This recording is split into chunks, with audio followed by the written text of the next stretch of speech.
नमस्कार, मी नंदकुमार पाठक छत्रपती संभाजीनगरहून बोलत आहे। नुकताच भाद्रपद शुक्ल पक्ष संपलेला आहे, गणपती विसर्जन झालेलं आहे, पितृपक्षाची सुरुवात झालेली आहे। तर मला बरेच ठिकाणून फोन आले, विचारणा झाली की पितृपक्ष म्हणजे काय आणि पितृपक्षात नेमकी कोणती कृत्य करावी आणि कोणती कृत्य करू नयेत। या विचार मी थोडेसे माझे विचार मांडत आहे। तर बघा, आता भाद्रपद कृष्ण पक्षात प्रतिपदा ते अमावस्या हे 15 दिवस जे असतात याला पितृ पंधरवाडा असं म्हणतात। हा संपूर्ण जे आपले पितर असतात त्यांचा सन्मानाचा हा महिना मानलेला आहे किंवा यातील 15 दिवस मानलेले आहे। तर आता पितृपक्ष म्हटलं का बऱ्याच ठिकाणी लोकांची गडबड होते किंवा एक प्रकारची दडपण किंवा भीती वाटत असते की या पितृपक्षात आपण काय करावं, काय केलं असतं पितर संतुष्ट होतील आणि काय करू नये, जेणेकरून पितृपक्षात काही गोष्टी सांगितलेल्या नाही की ह्या गोष्टी करू नये। आता ह्याच्यामध्ये आपल्याला जे बोलायचं आहे ते अंधश्रद्धा बाजूला ठेवायची आहे आणि श्रद्धेनं ज्या काही गोष्टी आहेत त्या आपण ग्रहण करणार आहोत। तर आता श्रद्धेने जे करतो म्हणजे आता पितृपक्षात बरेच लोक श्राद्धही करत असतात। तर श्राद्धाचा खरा अर्थ काय? श्रद्धया क्रियते कार्या इति श्राद्धा असं म्हटलेलं आहे। म्हणजे जे श्रद्धेनं कर्म केलं जातं त्याला श्राद्ध असं म्हटलेलं आहे। पितृपक्षात जे आपले पूर्वज असतात पितृलोकात, तर ह्या पितृलोकामध्ये त्यांना आपली सारखी आठवण येत असते आपल्या वंशजाची। सूक्ष्म देहधारी लोक असतात हे। मग अशा वेळेस परमेश्वराने अशी काही व्यवस्था केली आहे की त्यांना वर्षातून 15 दिवस पृथ्वी लोकावरती येण्याची व्यवस्था केलेली आहे।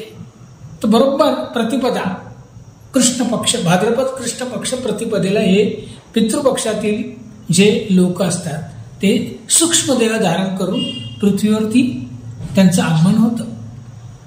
तर त्यांची अशी इच्छा असते की आपल्या वंशज जे आहेत, वंशावळी आहेत, त्या वंशावळीतले लोक काय काय करतात पृथ्वी लोकावरती, आपल्याला त्यांचं स्मरण आहे का, या दृष्टिकोनातून ते पृथ्वी लोकावर येतात आणि आपापल्या जे घर असतात त्यांना माहीत असतात त्या ठिकाणी ते सूक्ष्म रूपाने राहत असतात।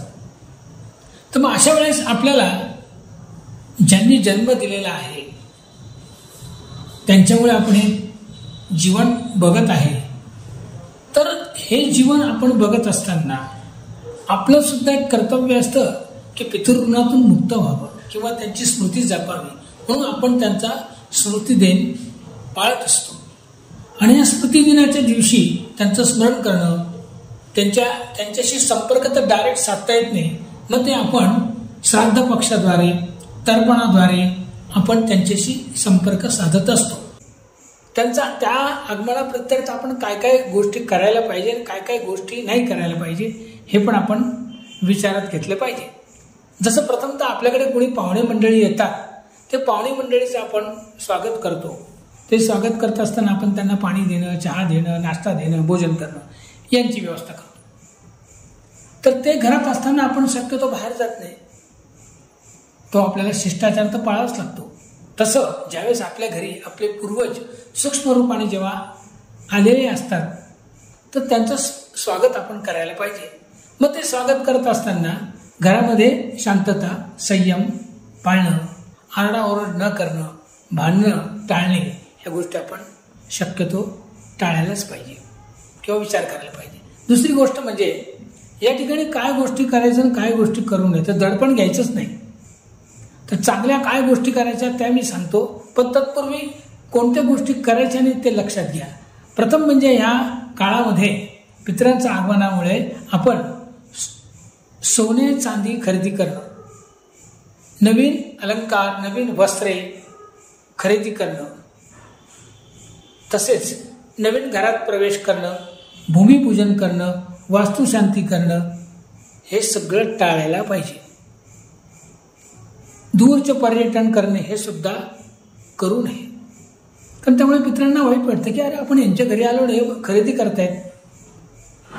तर त्यांच्या स्मृतीप्रित्यर्थ आपण ह्या गोष्टी टाळाव्यात। मग आता काय करायचं ते महत्वाचं आहे।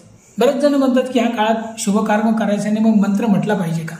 तर जरूर पितरांचं स्मरण करण्यापूर्वी किंवा पितृ ते आल्यानंतर सुद्धा आपण विष्णू सहस्रनाम, रामरक्षा, रुद्रपाठ, महामृत्युंजय ह्या गोष्टी करू शकतो. तसेच पितृस्वरूपी जनार्दन असं म्हटलेलं आहे. विष्णू जो पालन करता आहे त्या विष्णूचं नामस्मरण म्हणजे ओम नमो नारायणाय हा मंत्र दररोज म्हटला तरी चालेल 108 वेळा. त्याबरोबरच ओम नमो भगवते वासुदेवाय हा मंत्र आपण जरूर म्हणावा, म्हणजे ते विष्णूचं स्मरण होतं. यानंतर आणखी एक महत्त्व, ज्या ज्या तिथीला आपले वाड वडील गेलेले असतात, आजोबा आजी गेलेले असतात, त्यांचं स्मरण त्या दिवशी करायचं. आणि त्या दिवशी स्मरण करत असताना त्यांचं एकतर तुम्ही श्राद्ध करा, त्यांच्या प्रित्यर्थ पिंडदान करा किंवा तर्पण करा. धावपळीच्या जीवनामध्ये सर्वांना श्राद्ध करता येईल हे शक्य नाही आहे. प्रत्येकाला कामं वाढलेली आहेत, धावपळ झालेली आहे. त्यामुळे शक्यतो कमी याच्यामध्ये वेळेमध्ये जास्तीत जास्त पितृ लोकातील आपले सगळे जे आहेत वाडवडील हे संतुष्ट कसे होतील आणि त्यांचा आशीर्वाद कसा होईल यासाठी एक छोटासा उपाय सांगतो. तो म्हणजे त्या तिथीला जर तिथी माहीत नसेल तर सर्व पितृ अमावस्येला आपण त्या गोष्टी करू शकतो. यामध्ये नंबर 1 म्हणजे आपण तर्पण करणे आहे.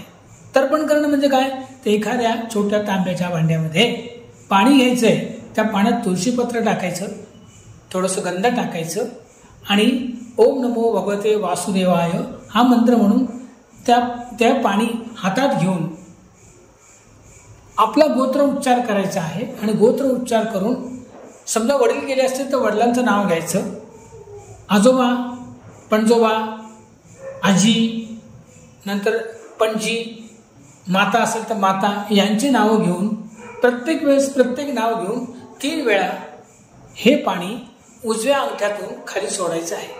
त्याला तर्पण असं म्हणतात. अगोदर पाणी सोडायचं, नंतर जर आपल्याकडे काळे तीळ असतील तर काळे तीळ सुद्धा हातामध्ये घ्यायचे, त्याच्यावर पळीभर पाणी सोडायचं आणि तिळाची तिलांजली आपण द्यायची आहे. हे करत असताना आपण पूर्वेकडे बघायचं आहे आणि दक्षिण दिशेकडे हे पाणी सोडायचं आहे.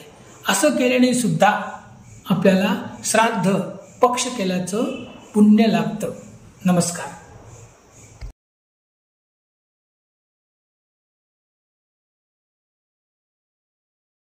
अध्यात्मावर अशीच माहिती मिळवण्यासाठी देव माझा चॅनलला सबस्क्राईब करा.